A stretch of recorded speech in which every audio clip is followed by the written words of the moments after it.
You might be able to tell success from failure by your habits. According to studies, 40% of the tasks we perform every day don't involve any decision-making. But we have grown accustomed to them through time. While we'd like to believe that we have complete control over everything we do, our habits actually have a lot of control over us. The good news is that routines may change. Even though it could take a lot of time and work, you can break a negative habit. It's possible that change won't occur quickly and isn't always easy. But practically any habit may be changed with time and effort. His interest in the study of habits was aroused by Duhigg's work with the media in Baghdad. He believed that the U.S. military was a gigantic habit formation experiment since they consistently carried out the same tasks. Because of the daily training they received, he observed that the soldiers were precise in their activities, which inspired him to investigate habits and how they may alter our life. Your habits cannot be changed by anybody else. Every day, you must decide on healthy practices. Continue reading to learn more about Duhigg's research and how altering your behaviors can help you take charge of your life. Habits prevent your brain from working too hard. Despite being a sophisticated organ, your brain is constantly looking for ways to conserve your energy and effort. Habits come into play in this situation since they are actions taken automatically. When a habit takes hold, decision-making associated with it slows down and eventually stops. If you choose to break the habit, the learning process starts over. On anesthetized rats, researchers from the Massachusetts Institute of Technology's Cognitive Sciences Division conducted experiments. These research sought to understand habit formation and the critical processes involved. When scientists became interested in the basal ganglia, a deep region of the brain, in the 1990s, these investigations got their start. Specific bodily functions are controlled by each area of the brain. One of the most basic components of the complex brain is the basal ganglia, which are found near to the brainstem. Despite being virtually the same size as a golf ball, scientists have spent years trying to completely comprehend its numerous roles. Numerous previously undiscovered facts were discovered through the rat studies. According to research, the basal ganglia are crucial for pattern recognition, memory, and the formation of the actions that follow. Additionally, it serves as a repository for waking and sleeping behaviors. Did you know that between 40% and 95% of what we do every day is a result of our habits? There is no magic in habits. They go through a procedure to be created. A cue, a routine, and a reward are the 3 steps that must be completed before a habit may be formed. These steps not only help you create a habit, but they also provide you the inspiration you need to keep at it. The cue is a trigger that puts your brain on automatic pilot and determines which habit to employ at that moment. A routine can be either mental, emotional, or physical. It is the method by which your brain detects a habit. The final stage is the reward after a few tests. This establishes whether a behavior deserves to develop into a habit. Only when the brain considers a trigger to be worthwhile does it react more quickly. Any object in a person's environment might serve as a cue, although the routine can be challenging or simple. In the end, the reward typically makes your body feel good, which compels your brain to register this positive emotion. Imagine yourself driving home from work with hungry kids but no idea what to serve for supper. You spot a McDonald's nearby and decide that it is the ideal answer, so you purchase a meal. You end up dining out a lot because of your busy schedule. Even if it wasn't a conscious choice, you'll keep returning to McDonald's since your brain understands the benefit of not having to prepare a quick meal that is also inexpensive. Once you see the McDonald's sign, you'll be lured to return every time. The habit loop includes everything in this. Did you aware that nail biting is the most prevalent unhealthy habit? Your company could be able to profit from your habits. How can a company profit from your habits? It's very easy. They merely need to provide you with a clue to motivate you to look for a reward. The largest corporations in the world operate in this manner. After that, the behavior becomes ingrained over time, and you continue to buy their products. Take Quaker Oats as an illustration. If customers ate this breakfast cereal in the morning, it promised to provide them energy increases for the entire day. Additionally, there are medications that promise to treat skin disorders or even relieve joint discomfort. However, you must begin taking them as soon as you notice the symptoms and continue doing so thereafter. These are routine-forming triggers. Everyone wants to feel and look better, so that is the reward. You quickly find yourself purchasing all of their items while getting no results. According to consumer psychologists, advertising is a tactic that encourages purchases.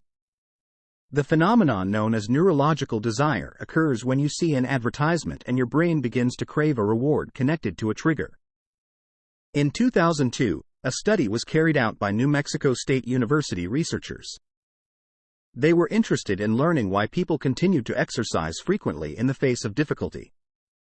Their studies demonstrated that the brain's need for reward was the key to everything. 92% of the participants said they continued working out of habit due to how it made them feel. Businesses frequently add something to their products to demonstrate how well they operate. This makes the relationship between reward and habit stronger. Additionally, businesses forecast depending on your habits. Your Google searches are monitored by their algorithms. And other retailers, like Target, profit greatly from their forecasts. Additionally, behaviors might have a big impact on your choices. For example, a study on purchasing revealed that 5% of purchases were made in store rather than because the customers had planned to do so. Even though the customers in this example wanted to save money, their habits prevented them from doing so. It is simpler to break bad habits than to start good ones. You may find it hard to believe that it is far simpler to break an existing habit than to start a brand new one. But the fact remains.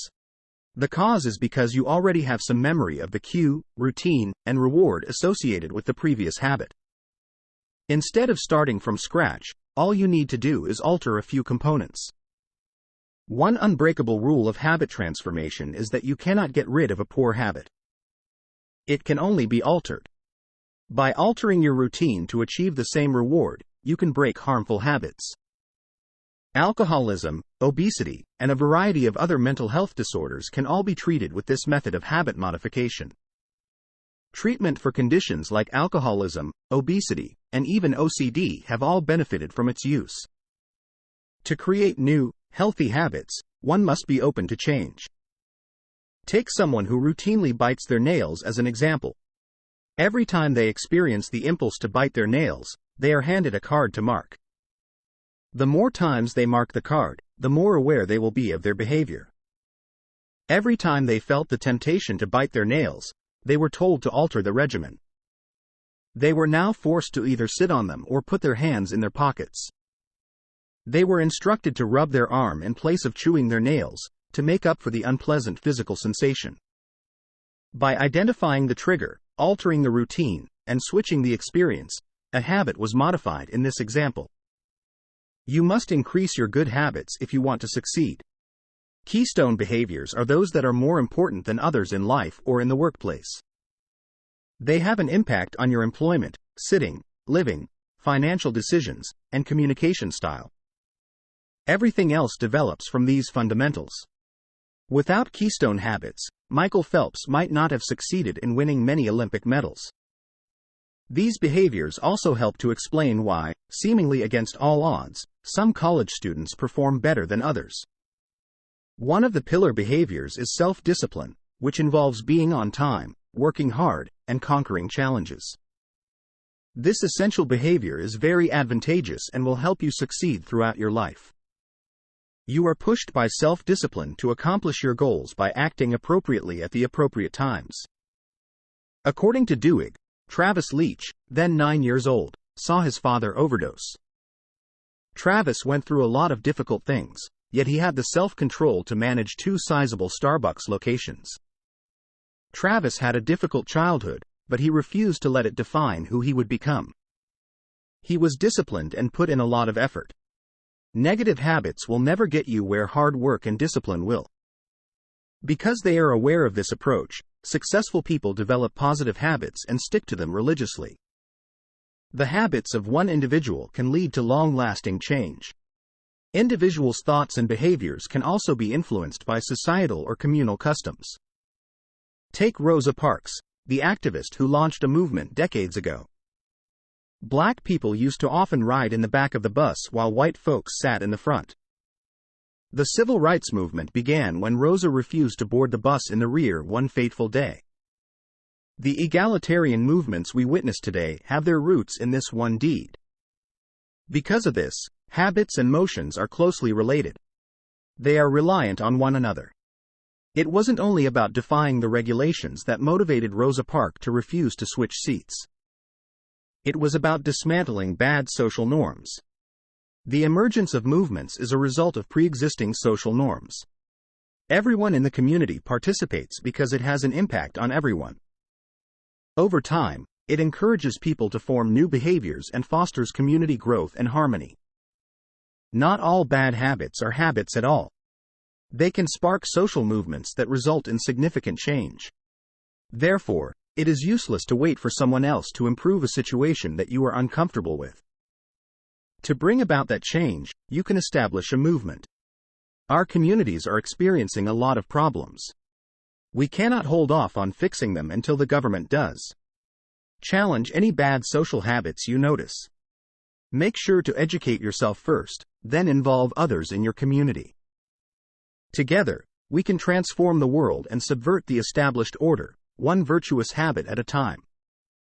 Did you know that on December 1, 1955, Rosa Parks was detained for refusing to get up from her bus seat?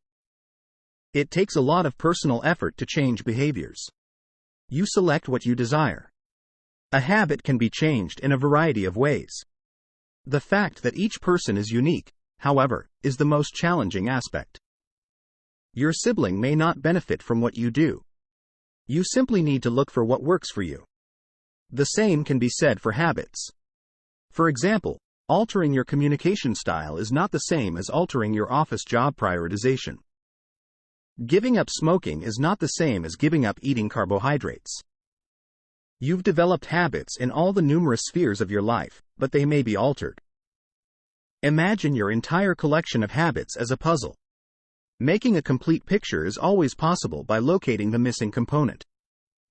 There is no universal mechanism for learning new habits. Instead, it depends on the individual. If you want to modify a habit, you must take 4 key steps. You must first pinpoint the habit's forming routine. According to a chapter earlier, the routine is the second step in the habit-forming process. The chosen habit's routine needs to be determined. Second, try out a few alternative prizes. This implies that you can switch out the bad reward for a good one. You may substitute exercise for smoking, for instance, if you're trying to kick a habit. Working on the habit cue is a further step. See if you can improve the first habit-forming stage. You could, for example, set an alarm to remind you to exercise. Just act on your plan at this point. You retain the bad behavior more the longer you sit and think about it. Just do it. Conclusion. Everybody has habits that they've developed over time. Your daily routine, from beginning to end, is a mirror of your habits. You might wish to adjust certain habits if you realize that you are not as productive as you would like, or if those around you frequently complain about you. Despite how challenging it may seem, it is doable. Your behaviors are already used by big businesses to increase sales. You may do the same for yourself by making forecasts and keeping an eye on the algorithms. Make the most of your habits. A few habit tweaks could be all you need to increase your sales at work or have a happy household. Find them and begin the procedure. No one lives in a vacuum. They reside in areas where their behaviors can be advantageous. Make the decision to use your habits for good.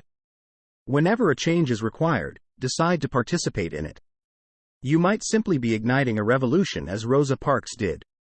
Your life can be controlled by your habits, which are strong. Make positive behaviors your default and observe how your life improves. Try it.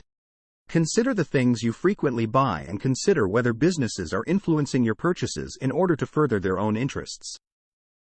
You can weigh the advantages and disadvantages of purchasing each product by making a list.